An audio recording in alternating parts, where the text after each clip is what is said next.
Hey friends, we're so happy to see you back on our channel. We've got another exciting story for you, so sit back, relax, and enjoy the ride. And as always, don't forget to like and subscribe so you won't miss our next captivating stories. Thank you. The story opens in a spacious, sunlit house.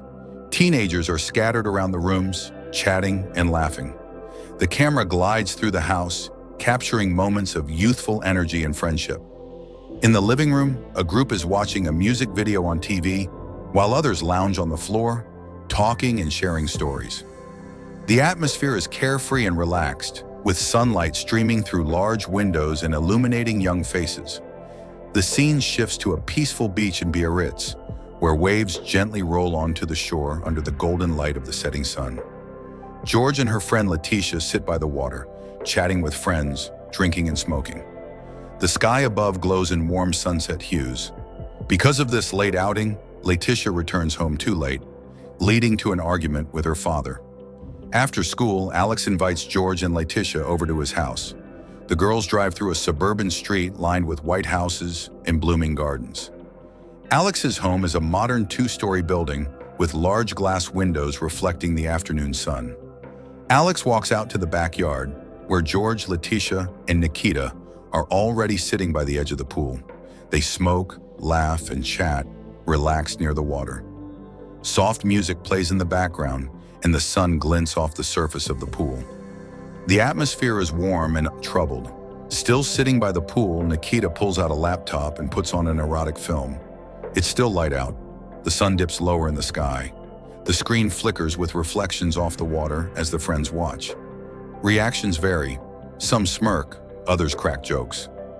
Caught up in the moment, Nikita stands, grins, and, with a daring comment that he can do better, begins stripping. First his shirt, then everything else. He ends up completely naked, drawing laughter, surprise, and amused shock. The mood turns playful and uninhibited. George and Alex exchange a look, and something charged passes between them. Looking for a moment alone, Alex invites George to the kitchen to get drinks. The kitchen is bathed in warm sunlight, casting long shadows across the tiled floor. Standing close together, their eyes meet. After a brief pause, they kiss. The kiss deepens, and they draw nearer, their silhouettes merging against the glowing backdrop. There's a clear sense of intimacy between them. As a sudden summer rain begins, Letitia and Nikita run into the house, laughing and brushing water off themselves. As they pass the kitchen, they spot George and Alex, caught in a moment of intense passion. The scene makes them pause. Nikita, grinning, whispers to Letitia, suggesting they sneak off, but she keeps her eyes fixed on the couple and quietly says she wants to keep watching. The air thickens with a mix of curiosity, awkwardness, and unspoken desire. The next day, George tries calling Alex several times, but he doesn't pick up. Her messages go unanswered. After school, she stands near the windows and sees him in the courtyard. Alex is sitting on a bench under a tree, calmly scrolling through his phone, occasionally smiling to himself. From a distance, George realizes he's seen her messages and is deliberately ignoring them. Amid the noise of the schoolyard, her world seems to pause. Her face shows pain, disappointment, and a growing sense of detachment. She steps back from the window, puts her phone in her pocket, and walks away without looking back. Hoping to impress Letitia, Alex decides to throw a party at his house while his mother is away. By evening, teenagers start arriving in groups, bringing music, food, and alcohol.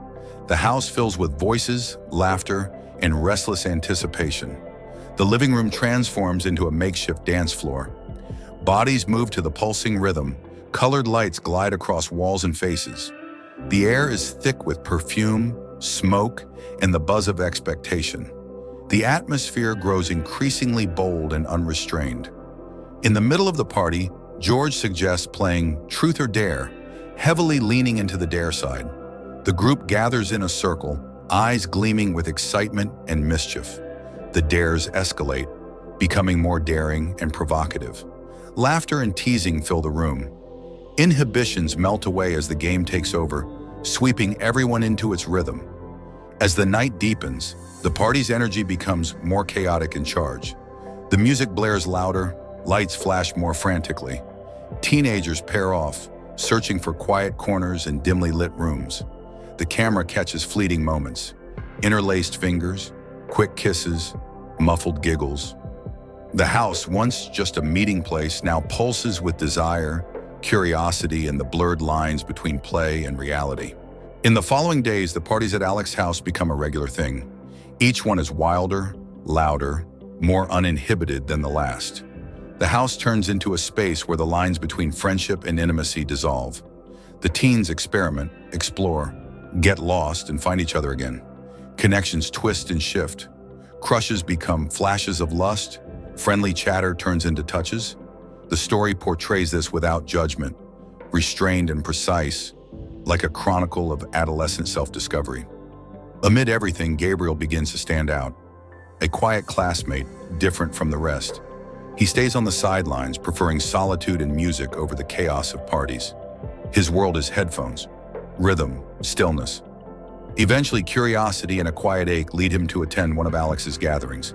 The crowd, the noise, the wild movements overwhelm him, but he stays, scanning the faces, looking for George. George spots Gabriel in the crowd. His discomfort and isolation are obvious among the carefree teens. She approaches with a gentle smile, sensing that he doesn't belong here. They find a quieter space away from the music and dancing. The conversation starts awkwardly, but soon flows with honesty. Gabriel opens up about his love of music, how it helps him cope with anxiety. George listens intently. A quiet, sincere connection forms between them. Calm, deep, unlike anything else in that house. As the parties become more explicit, more and more moments are recorded on phones. Some teens secretly upload the clips to a private site where intimacy becomes content. One day, several videos featuring George end up on YouTube. The news spreads like wildfire through school. Hallways buzz with whispers, stares, and rumors. George feels the ground disappear beneath her. In panic and shame, she hides. Gabriel, shaken, promises her he'll find out who posted the videos. Soon after, George sits in the school medical office. White walls, antiseptic smell, cold lighting. The nurse tells her she's tested positive for syphilis. Because of the situation, all students who attended the parties are urged to get checked. The news spreads fast, stirring anxiety and fear. Back home, George gets into a heated argument with her mother. She accuses George of being irresponsible, of putting herself and the family's name at risk. In frustration, she announces her decision. George will be sent to boarding school, since she clearly can't be trusted at home. In a small, dim bedroom, Gabriel sits hunched on the edge of his bed. Across from him stands his father, stern, barely containing his anger. He scolds Gabriel for being involved in the scandal, for becoming part of something disgraceful. His words hit like a verdict. Summer draws to a close, and the group begins to fall apart. Connections fade, conversations grow rare, the parties stop. Alex decides to leave for Morocco to stay with his mother, hoping to escape everything that's happened. In a brief scene, he quietly packs a suitcase, his movements mechanical and silent. Letitia has an abortion. It happens quietly without words or support, almost in passing, but with an inner fracture. Soon after, she leaves with her father for a vacation in another city.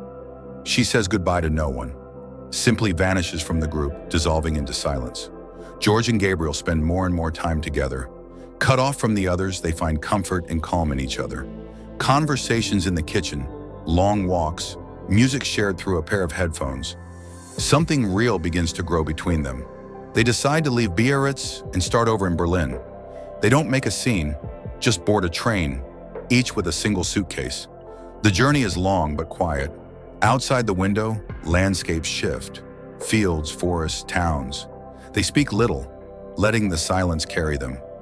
In Berlin, George and Gabriel get jobs at a small cafe. In one of the final scenes, George and Gabriel lie together in their small bedroom. Dim light filters in from the window. They hold each other in silence, needing no words. Their bodies are calm, their breathing steady. In this quiet, there is peace. The city lights twinkle outside, and the future feels less frightening. Everything that once was is behind them. Ahead lies a new life, one they choose for themselves. Thank you for staying with us till the very end. Your like and subscription are the best reward for our work. We put our heart into every video to make it as interesting as possible for you. Take care and see you soon.